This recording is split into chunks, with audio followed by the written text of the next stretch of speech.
Maybe. So it's been some time since I've done a book review, so I was thinking that I should do one.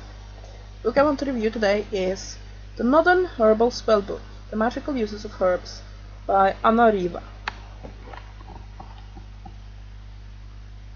Now these are one of those pretty thin little self-published books, or more or less self-published.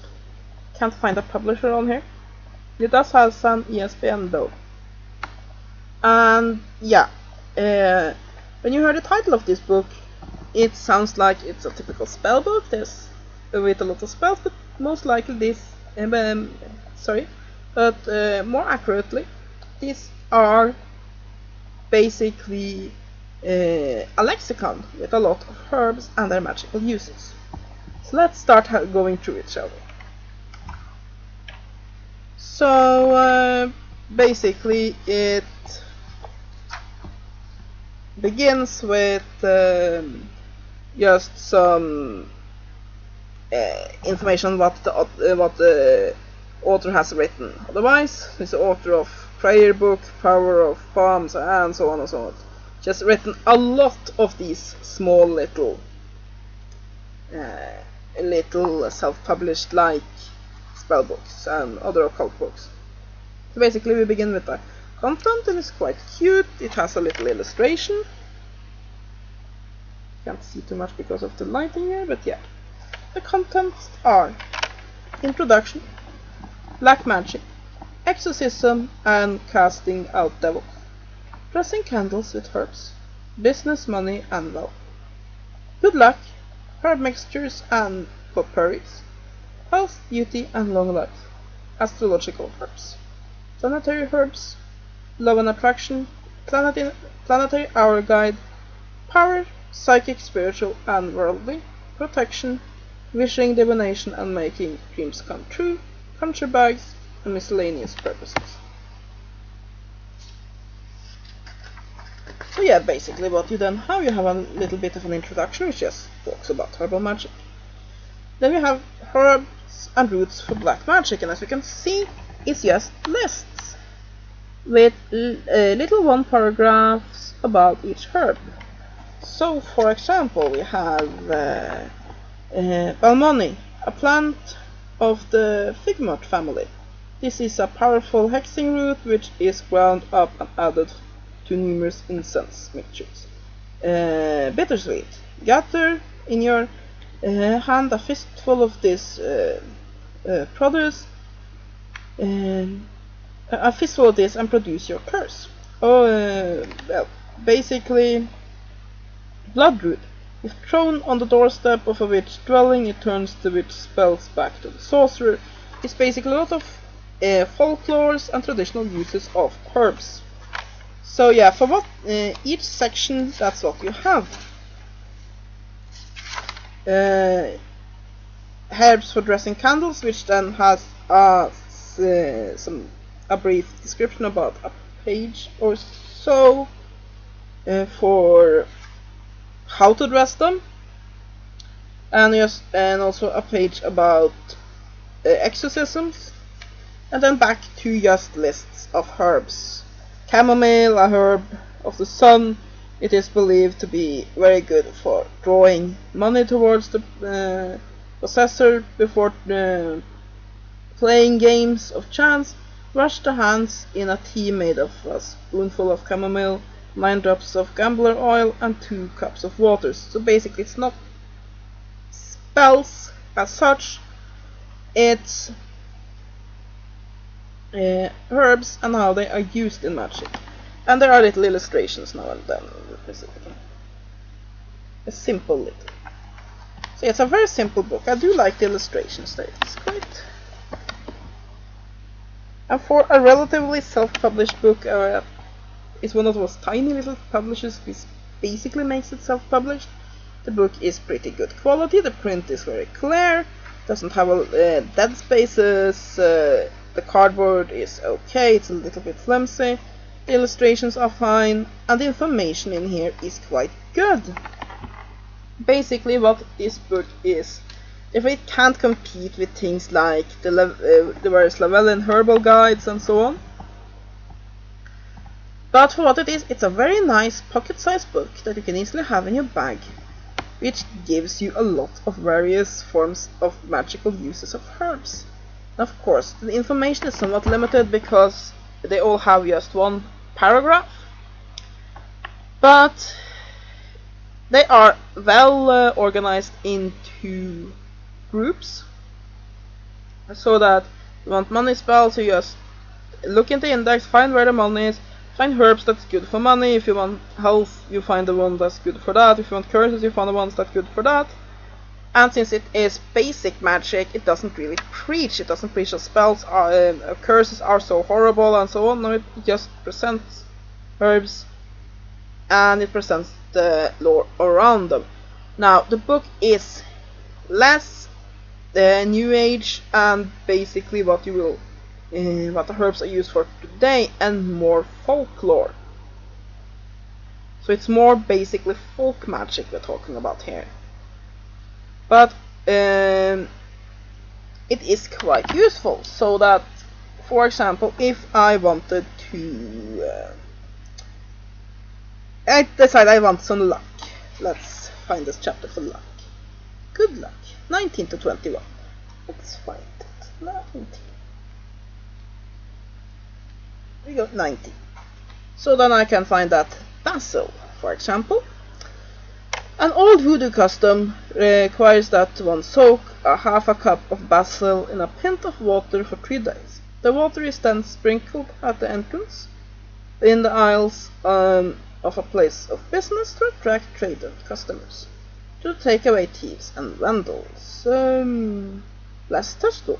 Boil, strain, and add the water to the bath to give many blessings, spiritual, physical, and financial. So yeah, now the strength of the book is the way it is. The strength of the book is in how well organized it is.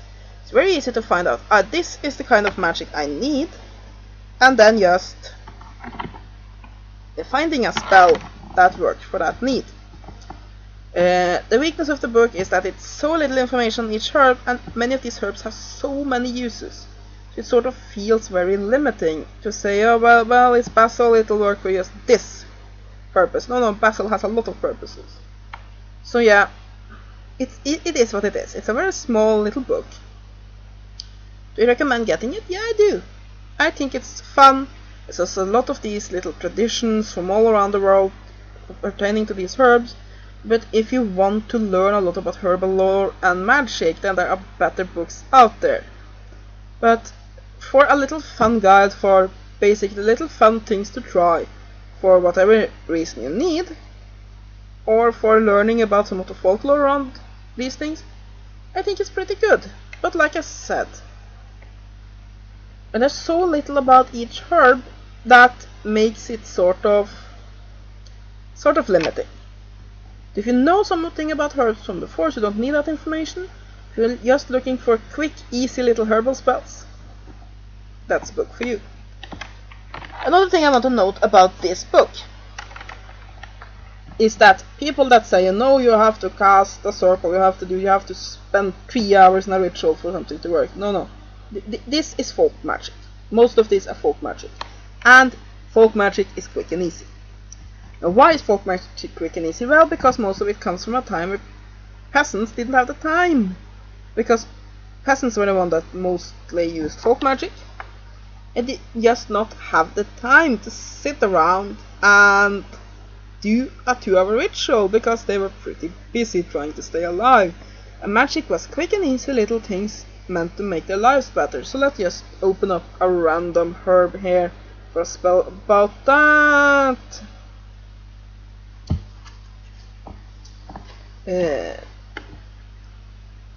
Let me see.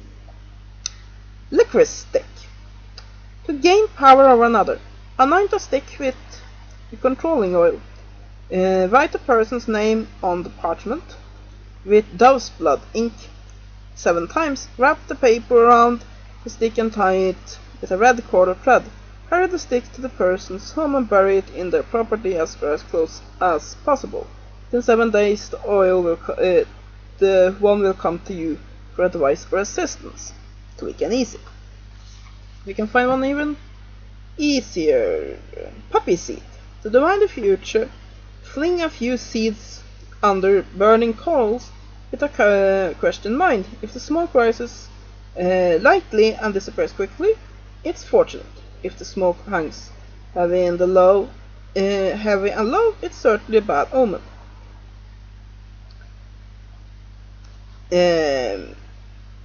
Queen of the meadow. Soak for 7 days and then add it to the bath water. It imparts the power to foresee the future. Basically, little quick things. Do this with the herb, done. And I like this because this is practical magic, and like I've said before, I like practical magic. I like magic that can be used for everyday problems. Like I told one of my friends once, if I have a headache, I'm not going to be doing a 2-hour ritual to get rid of it. I'm going to go find myself a blue candle, just light it in a safe container, speak a few words about my wish to have my headache disappear, and then just that's it. 5 minutes, done. I'm not saying that long rituals aren't useful, I certainly do them at times. But my point is, magic can be very easy and accessible, and in older times, that's just usually what it was. It was very quick and easy. For example, the idea that if you rub a potato against warts, and then bury it, it will make the warts disappear. That's very quick and easy. A lot of the different folk magic spells are quick and easy, or for that matter, take modern folk magic spells, like the idea that if you blow out all your birthday candles with a single blow, it is fortunate and it will grant you a wish. That's folk magic, and it's very quick and easy. So yeah, by all means, do long complicated rituals, but magic can be done very easily, and I think that's a good example in this book. So yeah, there's a lot of great ideas here, but by the size of the book, it is somewhat limiting. Let me see how many pages there are. 64. So, I like the illustrations, I like the little spells, I like how quick and easy the spells are. It is well organized and well written. On the downside, it is limited, and of course, this tin a book, it is what it is.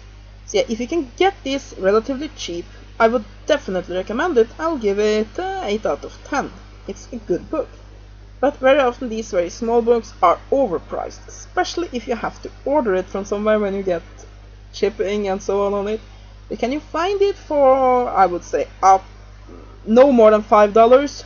Go for it, buy it. If you have to pay more, very interested in traditional herbal magic, then it might still be worth it because it's a good book. But it is a very small book. Like I said, it's 64 pages. It is, however, nice to have in your bag when you just, oh, I need something, some quick solution to something. Find it. So yeah, these little quick herbal spells, and as well as a list of the magical uses of various herbs, are great. There are some correspondences in here, like planetary correspondences and when it is best to do these spells. So yeah, for what it is, it's a great little book. So yeah, I hope you have enjoyed this review. That is the Modern Herbal Spellbook, The Magical Uses of Herbs by Anna Riva.